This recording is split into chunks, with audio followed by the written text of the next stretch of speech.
Hello everyone, welcome back to Global Alert TV, your trusted source for world updates, geopolitical analysis, and real-time coverage of global conflicts. Today's report takes us straight into the heart of one of the most daring and mysterious operations of the war, a Ukrainian drone strike deep inside Russian territory, targeting what experts call the nerve center of Moscow's long-range radar network. The story is unfolding like a scene out of a modern military thriller. Small, silent machines flying hundreds of kilometers into heavily defended Russian airspace to hit a target few believed could ever be touched, a strategic radar that forms part of Russia's missile early warning system. But what really happened? How far did those drones fly? And what does this mean for the future of the war between Russia and Ukraine? Let's uncover the full story, right here on Global Alert TV. It all began in the early hours of a calm morning when reports started flooding in from the Orenburg region in southeastern Russia. Locals claimed they heard a distant explosion near Orsk, followed by a strange hum that vanished into silence. Minutes later, unverified videos surfaced on Telegram and X, showing faint flashes near what many believed was Russia's Voronezh M radar installation, a massive early warning system built to detect nuclear missiles and long-range threats.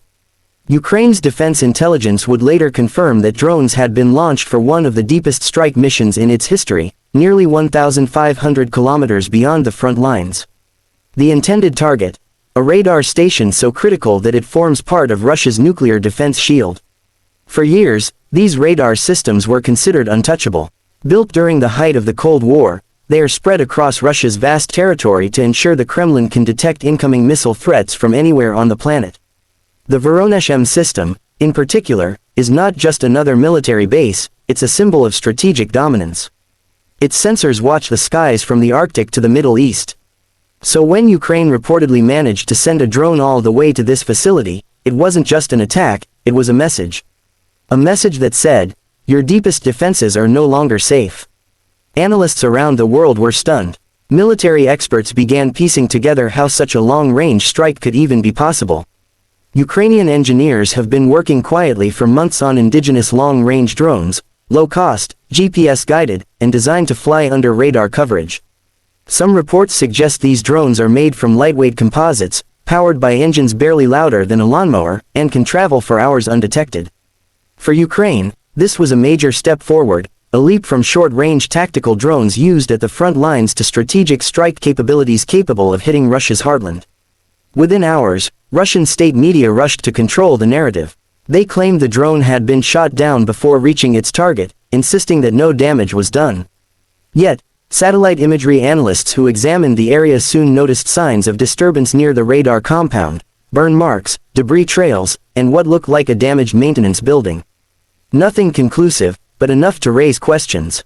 Kyiv's officials, as usual, neither confirmed nor denied details, keeping the air thick with ambiguity. In warfare, perception is often as powerful as fact, and this incident perfectly illustrated that. As the news spread, panic quietly rippled through Russian defense circles. If Ukraine could reach Orsk, more than 1,000 kilometers from Ukrainian-controlled territory, what else could it hit next? Oil depots, communication centers, or even strategic command hubs deep within Russia, this was no longer just a border conflict, it was a technological arms race. Ukrainian drone programs had matured faster than many Western analysts expected, combining Western-supplied tech with locally engineered designs. The message was clear, the war's boundaries were changing. Meanwhile, inside Ukraine, the mood was defiant. Soldiers and citizens saw this operation as proof of ingenuity, a David vs. Goliath moment. Social media buzzed with pride and disbelief. They thought they could hide, one Ukrainian commenter wrote. Now we've shown them nowhere is safe. But even as celebration spread online, Kyiv's leadership remained cautious. They knew every action like this came with consequences. Targeting a strategic radar, especially one tied to Russia's nuclear detection network, could provoke unpredictable retaliation. This wasn't just about destroying metal and wires, it was about psychological warfare. Western observers watched closely. NATO analysts expressed both admiration and concern. On one hand, Ukraine had achieved something remarkable, a demonstration of long-range precision capabilities without Western cruise missiles.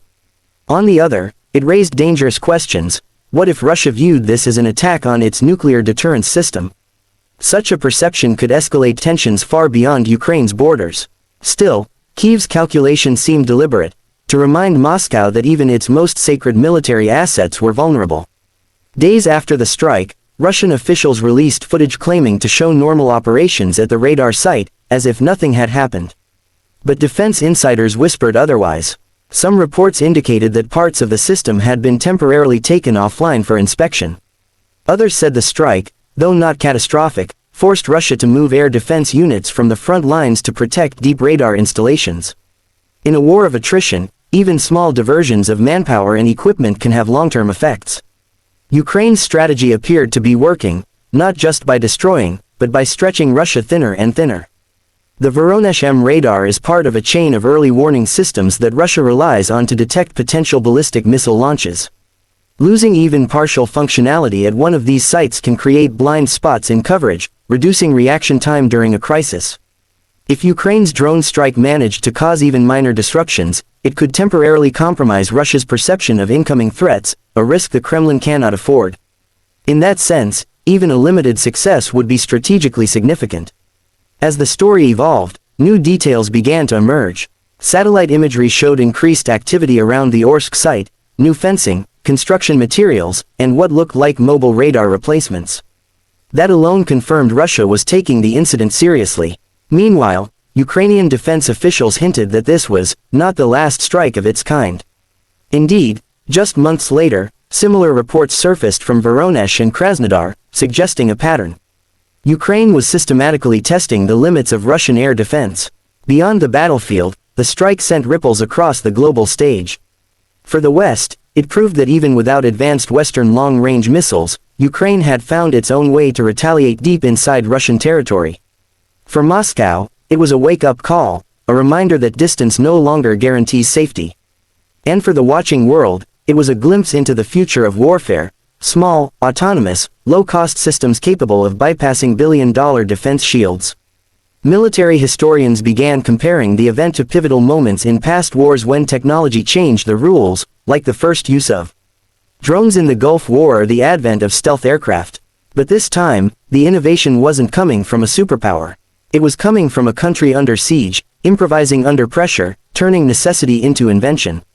This, perhaps, is what makes the story of Ukraine's drone war so remarkable. By the third week after the radar incident, Russian forces had reportedly redeployed several S-400 systems to guard critical infrastructure. Moscow also began relocating high-value radar stations further east, away from the reach of Ukraine's drones. Each relocation meant less immediate coverage for the western skies, a small but measurable strategic loss. Ukraine, meanwhile, was believed to be testing even longer-range versions of its drones, capable of traveling over 2,000 kilometers. The message was clear: the game had changed forever. Inside Russia, ordinary citizens were starting to feel the pressure too. What had once been distant explosions in border regions were now creeping closer to their cities. Social media posts from deep within Russia began showing fragments of drones, air defense sirens, and mysterious night flashes. For many Russians, this was the first time they truly understood that the war was no longer somewhere out there. It had arrived at their doorstep. Ukraine's strategic communication also evolved. Rather than claim responsibility outright, officials used ambiguity to their advantage.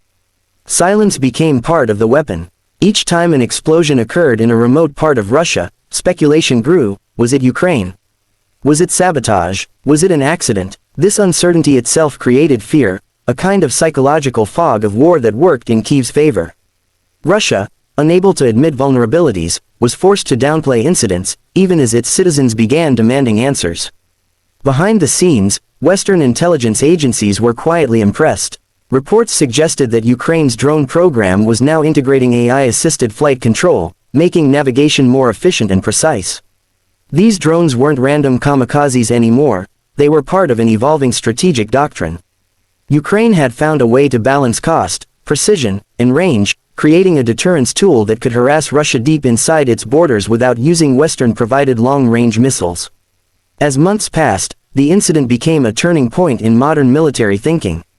The Voronezh M strike entered defense briefings and war colleges as a case study in asymmetric innovation. It showed that in the age of drones, even the largest nations are vulnerable to small, intelligent threats. It also underlined a deeper truth, that in this conflict, information warfare is as powerful as firepower.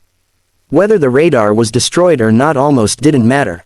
What mattered was perception, the story itself. For the Kremlin, perception was the real damage. A narrative was spreading that Russia's once invincible defense infrastructure could be breached. It forced Moscow to respond symbolically, launching waves of missiles at Ukrainian energy sites, a show of strength intended to restore deterrence. But each new barrage cost millions of dollars, while Ukraine's drones cost only thousands. The imbalance was staggering. By the time the world moved on to new headlines, the message of that single drone strike lingered in the minds of generals and strategists alike.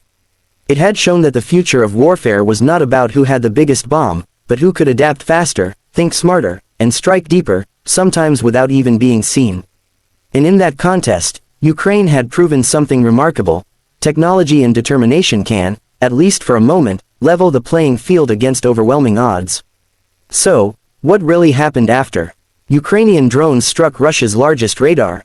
The truth is this: whether the radar still stands or lies in repair, its aura of invincibility is gone. The attack reshaped how both sides view distance, safety, and control. It opened a new chapter where wars are fought not just by armies, but by engineers, coders, and inventors. The battlefield has expanded, and so has the risk.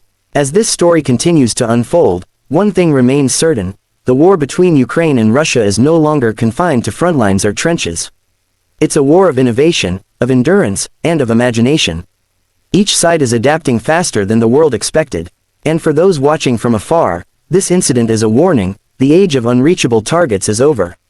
You're watching Global Alert TV, and this is more than just a report, it's a glimpse into the future of conflict, where technology decides the tempo of war.